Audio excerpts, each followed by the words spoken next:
Buenos días, iglesia. Muchas gracias por estar aquí. Hoy día vamos a comenzar nuestro servicio de la Navidad en la época y hoy día la serie se llama El árbol genealógico de la Navidad. Va a ser una serie de verdad que le va a tocar el corazón y les queremos invitar en persona. Tenemos un servicio a las 11:30 en español y tenemos un servicio en inglés a las 10. Y también les queremos dejar saber que tenemos una aplicación que pueden bajar.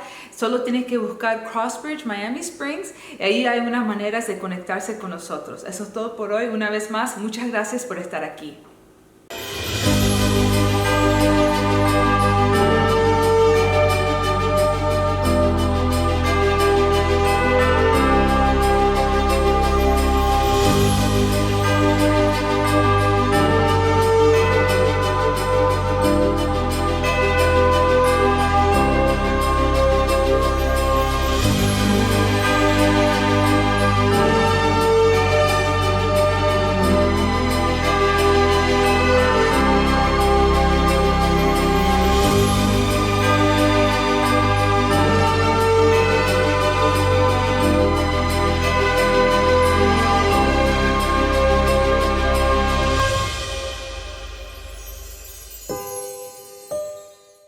En esta presente serie de Adviento, que estamos terminando en el día de hoy, en el día de la Navidad, hemos centrado nuestra atención en 5 mujeres que han hecho parte de la genealogía de Jesús.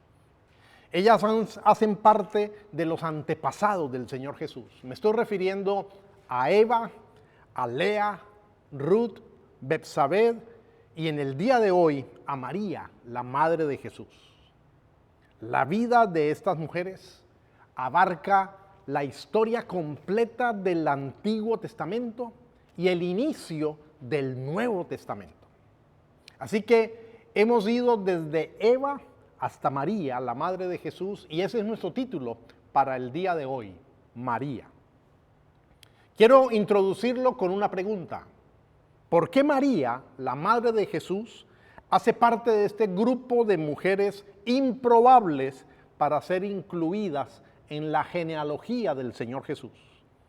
Improbable significa que es difícil o poco posible de que suceda, se cumpla o exista.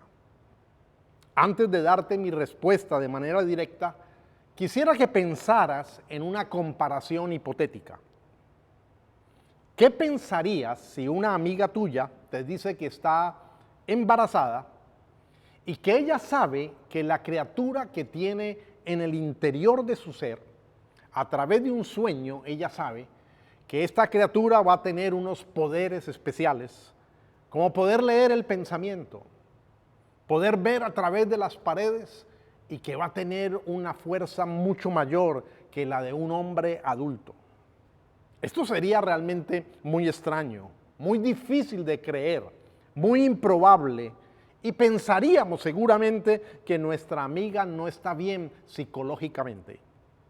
Bueno, María fue escogida por Dios para convertirse humanamente en la madre de un ser que sería totalmente diferente de todos los demás seres humanos. Él sería el único mediador entre Dios y los hombres. Sería el Salvador Redentor que libraría al ser humano de la esclavitud del pecado y a la creación en forma general. Y sería el Rey que gobernaría, estableciendo el reino de Dios en la tierra. María es improbable porque ¿quién humanamente tiene los méritos y la capacidad para tal misión? Eva fue improbable por haber dudado de Dios, haber pecado y haber decidido ser autosuficiente, independiente de Dios. Lea fue improbable por ser la mujer no amada, rechazada, la que nadie quería. Ruth por pertenecer a una nación que tenía una prohibición para pertenecer al pueblo de Dios, por ser una inmigrante discriminada. Betsabé por ser una mujer marcada por el adulterio, envuelta en una trama de engaño y de asesinato. Pero ahora encontramos a María, que es escogida como un instrumento para una labor que está mucho más allá de su capacidad. Nada menos que dar a luz, traer a este mundo a Dios hecho hombre, el Redentor provisto por el Padre Celestial. Acompáñeme leyendo el texto en Lucas capítulo 1, los versículos 26 al 33. A los 6 meses, Dios envió al ángel Gabriel a Nazaret, pueblo de Galilea, a visitar a una joven virgen comprometida para casarse con un hombre que se llamaba José, descendiente de David. La virgen se llamaba María. El ángel se acercó a ella y le dijo: te saludo, tú has recibido el favor de Dios, el Señor está contigo. Ante estas palabras, María se perturbó y se preguntaba qué podría significar este saludo. No tengas miedo, María, Dios te ha concedido su favor, le dijo el ángel. Quedarás encinta y darás a luz un hijo y le pondrás por nombre Jesús. Él será un gran hombre y lo llamarán Hijo del Altísimo. Dios el Señor le dará el trono de su padre David y reinará sobre el pueblo de Jacob para siempre. Su reinado no tendrá fin. Yo quiero centrarme en 2 aspectos que se refieren a quién es Jesús en este texto de la Biblia. Y estos 2 aspectos demuestran que cualquier ser humano, al igual que María, sería improbable para ser incluido en la genealogía del Señor Jesús si estamos hablando de méritos propios. Porque nada menos que era dar a luz, traer al mundo al Salvador del mundo. ¿Cuáles son estos 2 aspectos a los cuales quiero centrarme y que serán los únicos puntos centrales de este sermón?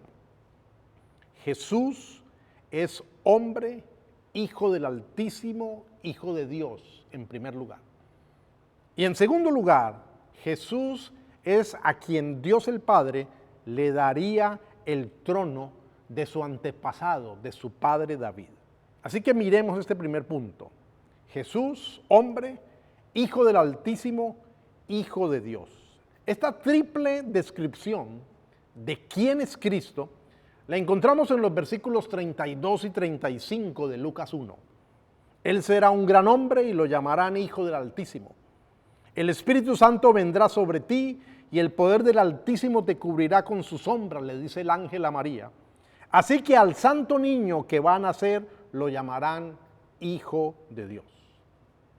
La Biblia afirma con claridad que el propósito del nacimiento de Cristo, el propósito de su encarnación fue para salvarnos de nuestros pecados, para salvarnos de la condenación eterna. A los pastores se les dijo: hoy les ha nacido en la ciudad de David un Salvador, que es Cristo el Señor. A José se le dijo: no temas recibir a María por esposa, porque ella ha concebido por obra del Espíritu Santo, dará a luz un hijo y le pondrás por nombre Jesús, porque él salvará a su pueblo de sus pecados. Y en el texto que leí hoy dice: quedarás encinta y darás a luz un hijo y le pondrás por nombre Jesús. Se repite el nombre Jesús aquí 3 veces. Jesús es la forma griega del nombre hebreo Josué, que significa el Señor salva o Yeshua salva. Sabemos el propósito del nacimiento de Jesús, el propósito de su encarnación como un ser humano. Pero la pregunta es: ¿por qué Dios tenía que hacerse hombre para salvarnos? ¿No hubiera podido salvarnos desde su condición de Dios y simplemente perdonarnos? ¿Acaso Él, siendo el creador, no hubiera podido volver a crear una humanidad sin pecado, que permaneciera en ese estado de no pecado y que no necesitara ser salva? La respuesta corta es: porque Él así lo determinó. Él es soberano y así lo determinó. Pero afortunadamente la Biblia no nos da solamente una respuesta corta. Nos da una mayor explicación del por qué Dios determinó salvarnos haciéndose hombre. Y esto nos permite comprender mejor el carácter y la inmensidad del amor y de la gracia de Dios. El apóstol San Pablo en la carta a los Romanos, en el capítulo 3, los versículos 25 y 26 dice: Dios lo ofreció, hablando de Jesús, como un sacrificio de expiación que se recibe por la fe en su sangre, para así demostrar su justicia. Anteriormente, en su paciencia, Dios había pasado por alto los pecados, pero en el tiempo presente ha ofrecido a Jesucristo para manifestar su justicia. De este modo, Dios es justo y a la vez el que justifica a los que tienen fe en Jesús. Pablo nos está diciendo que el sacrificio de Cristo manifiesta que el carácter de Dios es justo y a la vez manifiesta la manera de obrar justa de Dios, haciendo justicia divina. Es decir, Dios es justo en su carácter y por lo tanto actúa justamente con respecto a la forma como proveyó salvación para nosotros los seres humanos. Dios mismo había establecido la responsabilidad humana. Ya desde el Antiguo Testamento, en el libro de Ezequiel 18:4 dice: la persona que peque morirá.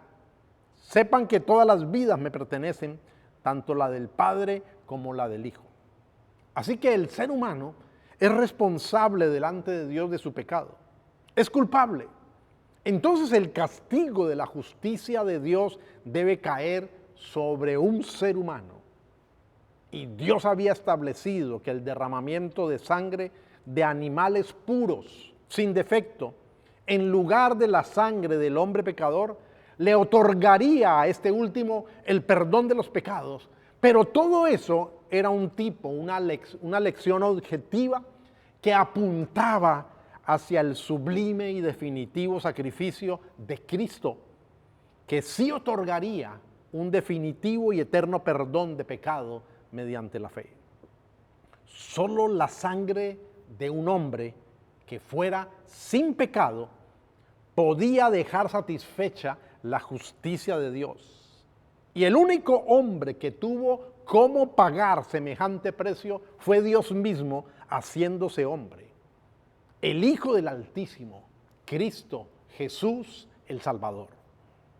Por eso en el texto de Romanos que leí, se utiliza la palabra expiación, pero otras versiones utilizan la palabra propiciación, que significa que la demanda de justicia de Dios el Padre queda satisfecha en la sangre de Cristo Jesús, en su sacrificio. Por eso Cristo es nuestra propiciación. Dios, al mirarnos por gracia unidos a Cristo Jesús, está satisfecho y declara que ha sido hecho justicia en nosotros en Cristo. Por eso fue necesario que Jesús el Salvador fuera un ser humano, Dios hecho hombre, engendrado por el poder del Espíritu Santo en una mujer virgen, para que no hubiera ninguna duda de ser hombre y a la vez Dios mismo, el Hijo del Altísimo. Tanto la concepción como el nacimiento serían, por tanto, virginales. No habría participación en la concepción de este ser del varón, para que no se transmitiera la naturaleza pecaminosa, la naturaleza caída, la naturaleza adámica que la Biblia le llama, sino que este ser tendría que ser concebido sobrenaturalmente en una mujer virgen. Esta es la razón por la cual Dios determinó que el Salvador tendría que ser un hombre, y solamente Dios pudo cumplir con semejante precio. Ahora, esto nos lleva a otra pregunta: ¿por qué tenía que ser rey? ¿Por qué se le daría el trono de su antepasado, como se le llama, de su padre David? Y esto me lleva a mi segundo punto. Dios le daría el trono de David. Versos 32 y 33. Dios el Señor le dará el trono de su padre David y reinará sobre el pueblo de Jacob para siempre. Su reinado no tendrá fin. ¿En qué sentido la obra de la salvación tiene que ver con que Cristo sea el descendiente de David para sentarse en el trono para reinar para siempre? Antes de contestar esa pregunta, quiero recordarles o aclararles que Jesús es descendiente de David tanto por el lado de María como por el lado de José. Por el lado de María, el antepasado de María, descendiente de David, fue un hombre llamado Natán, que no tuvo derecho al trono. Así aparece en la genealogía de Lucas, capítulo 3. Pero Jesús también es contado como descendiente de David por el lado de José, aunque José no fue su padre biológico. Pero José adquirió todos los derechos legales al adoptar a Jesús. José adquirió todos los derechos legales como padre y de esa forma Jesús también adquirió todos los derechos de descendencia, como los adquiere alguien cuando es adoptado legítimamente, legalmente como hijo. De esa manera, Jesús es también el sucesor legítimo de David, sucesor legítimo al trono. ¿Por qué el Salvador tenía que ser rey? ¿No podía acaso el Salvador salvarnos sin ser rey, siendo simplemente Dios o solamente Dios? La obra de la salvación no solo restaura a seres humanos caídos y apartados de la comunión con Dios, sino que restaura toda la obra de la creación. Y escúcheme bien, aquí está la razón. La obra de la salvación, la redención, restaura el propósito del desarrollo histórico del reino de Dios en la tierra. Quiero repetirlo para asegurarme que usted lo entendió bien. La obra de la salvación no solamente salva a nosotros los seres humanos culpables de pecado y alejados de la comunión con Dios, sino que restaura el propósito del desarrollo histórico del reino de Dios en la tierra. Dios es soberano y gobierna soberanamente. Dios hizo el universo, Él lo creó. Por lo tanto, Dios gobierna soberanamente toda su creación. Así lo expresa el Salmo 93 en los versículos 1 y 2. El Señor es rey, el Señor se ha vestido de esplendor y se ha rodeado de poder. Él afirmó el mundo para que no se mueva. Desde entonces, Señor, tu trono está firme, tú siempre has existido. La realidad es que la Biblia nos describe a Dios como un ser omnipresente e invisible que está en todas partes. Pero cuando habla de Él en su trono en el cielo, el libro de Daniel lo describe de una manera visible, con cabellos blancos, ropa blanca, llamas de fuego su trono y un río de fuego que procede de Él, y millones de seres angelicales que están delante de Él sirviéndole, según Daniel capítulo 7. El libro de Apocalipsis lo describe con un aspecto de diamante o de rubí, y que del trono salían relámpagos, truenos, voces, antorchas de fuego. Es decir, que aunque Dios está en todas partes, es omnipresente e invisible, en el trono celestial, en el cielo, hay una presencia especial, muy difícil de describir, que lo que nos muestra es que su gloria es extraordinaria y es un esplendor deslumbrante. ¿Qué tiene que ver eso con la obra de la salvación aquí en la tierra? En la tierra, la Biblia nos enseña que en el comienzo de la historia del ser humano, Dios transformó el caos que había en la tierra y la convirtió en un lugar ordenado, desplegando insuperable poder, sabiduría, y eligió una pequeña porción de la tierra y la convirtió en un paraíso. En ese jardín del Edén, Dios decidió reflejar la gloria suya de una manera especial en la tierra, así como es reflejada en el trono celestial. Con todo lo hermosa que pudiera haber sido la creación cuando Dios ordenó todo el caos, sin embargo, solo había un lugar en la tierra que podía llamarse paraíso. Solo había un lugar que era como tener el cielo en la tierra, lo cual significaba que la labor no estaba concluida, había una tarea por hacer. Dios creó a Adán y a Eva y los colocó en el jardín del Edén, y nosotros tendemos a pensar que los colocó para que fueran jardineros o agricultores. Pero nos dicen los expertos en el idioma hebreo que la forma como se describe su función de labrar y cuidar este jardín, el lugar especial del reino de Dios aquí en la tierra, se puede comparar con lo que hacen los seres que están alrededor del trono de Dios en el cielo, honrándole y sirviéndole. Y se puede comparar con la labor que hacían los sacerdotes y los levitas en el tabernáculo de Dios, en el lugar santo y en el lugar santísimo. Adán y Eva recibieron la orden de multiplicarse por toda la tierra. Conocemos que esta orden es denominada el mandato cultural.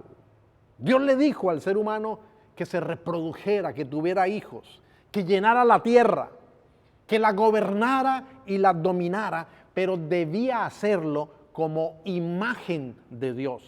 En otras palabras, debía extender por toda la tierra el modo de vida que estaba establecido en el jardín del Edén, en el paraíso.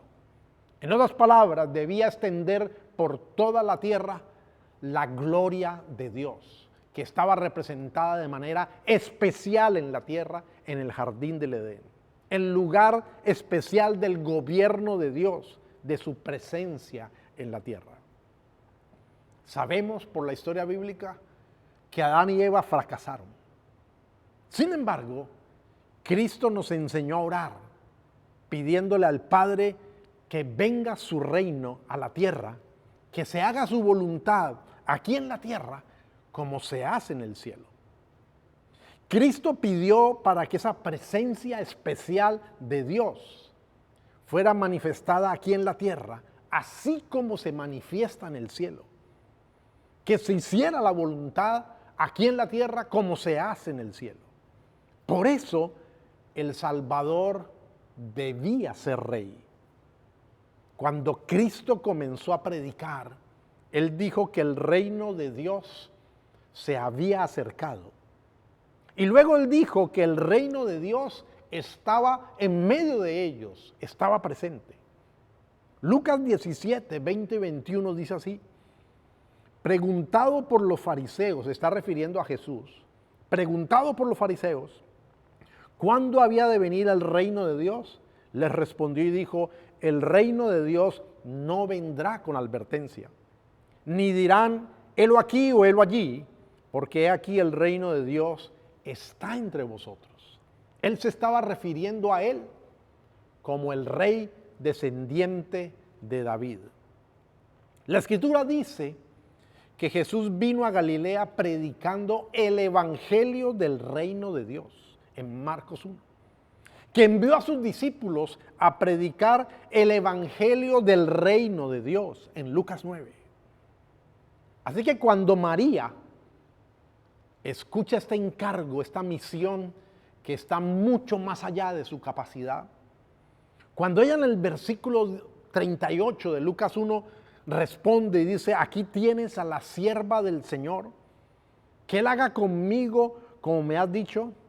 A lo que ella se sometió fue al gobierno de Dios en su vida. Pero también se sometió al hecho de ser un instrumento para ser usada en el desarrollo histórico de este reino de Dios aquí en la tierra. Cada uno de nosotros, como verdaderos cristianos, hemos aceptado que Dios es nuestro rey y nos sometemos a su gobierno en nuestra vida. Eso incluye ser instrumentos para ser usados en el crecimiento y la expansión de este reino en la tierra. Así que la orden del mandato cultural dada a Adán y a Eva está vigente para nosotros. Se nos ha ordenado ir por todo el mundo y predicar este evangelio del reino, haciendo discípulos para que a su vez hagan lo mismo, para que obedezcan todo lo que ha sido ordenado en el gobierno de Dios. Tenemos la misma responsabilidad de procurar alcanzar toda la tierra con el mensaje del Evangelio que habla de que Jesús es el Salvador, pero también Jesús, el Hijo del Altísimo, es el Rey del reino de los cielos, que debe ser instaurado totalmente en su manifestación plena en la tierra. Cuando Cristo venga por segunda vez, Él consumará en su venida el reino de los cielos aquí en la tierra. Este es el glorioso mensaje que predicamos mediante el Evangelio. Así que cuando observamos la historia de María, esta historia nos dice que Dios se hizo hombre, que gobierna justa y soberanamente, y que un día se hará la voluntad de Dios aquí en la tierra como se hace en el cielo. El que Adán y Eva hayan fracasado en su labor inicial no echó a perder el propósito eterno de Dios. Dios ha continuado con su propósito eterno y toda la tierra, según la profecía del Antiguo Testamento, verá la gloria de Dios. Y dice que de la misma manera como las aguas cubren el mar, todos nosotros somos improbables para esta labor que tenemos por delante. Pero hoy, por el llamado del Evangelio, hemos sido llamados a someternos al gobierno de Dios en nuestra vida. Y al igual que María, Él derrama su gracia y nos da su favor para poder responder positivamente a este llamado. La gracia de Dios nos capacita y también nos favorece. Podríamos hacer, para concluir, una similitud, así como María estuvo embarazada de la presencia de Jesús. Nosotros tenemos la presencia espiritual de Jesús por el Espíritu Santo y tenemos la misma responsabilidad de dar a conocer al mundo quién es Jesús, el Salvador que vino a redimir y el Rey del reino eterno que será consumado en su segunda venida. Así que cuando miramos la historia de estas 5 mujeres y esta quinta con la cual terminamos hoy, María, lo que estamos mirando es a Jesús. Estamos anhelando a Jesús y estamos esperando por Jesús. Inclina tu rostro y ora conmigo. Padre, quiero darte gracias porque nos has permitido ir a través de tu palabra por la historia de estas 5 mujeres que fueron incluidas en la genealogía del Señor Jesucristo. Y cada una de ellas, desde su perspectiva, nos hizo mirar a Cristo Jesús. Señor, nuestro anhelo del retorno de Cristo es creciente. Y en el día de hoy, de Navidad, después de haber pasado Nochebuena, donde hemos celebrado que Dios se hizo hombre, también estamos celebrando de que tú eres Rey soberano, que gobiernas con justicia y nos redimiste con justicia mediante el sacrificio perfecto de Cristo Jesús. Pero tenemos una labor para la cual necesitamos tu favor y tu gracia. Así como le dijiste a María que no tuviera miedo, que el poder del Altísimo la cubriría, de igual manera nosotros necesitamos que el poder del Espíritu Santo nos capacite, nos llene, nos dé sabiduría, guía, poder para anunciar cumplidamente a Cristo Jesús. Señor, oramos vez tras vez y te pedimos que estas verdades de tu palabra se encarnen en nosotros y tú las vuelvas una realidad y nos hagas a cada uno de nosotros instrumentos para alcanzar a aquellos que en tu soberanía tú has dispuesto que sean alcanzados con la hermosura de este llamado del mensaje del Evangelio. Te adoramos y te exaltamos. En Cristo Jesús. Amén. Que en el resto de este día sigas pasando una celebración muy especial con tu familia, que Dios traiga también para ti un año nuevo, lleno de su conocimiento, de su bendición. y que el próximo año, con el favor de Dios, caminemos juntos bajo su dirección. Muchas gracias por conectarse con nosotros. Si no lo has hecho, no olvides suscribirte a nuestro canal para que no te pierdas ninguno de nuestros episodios. Compártelos con tus amigos y familiares y no olvides que puedes unirte a nosotros en persona cada domingo a las 11:30 a.m.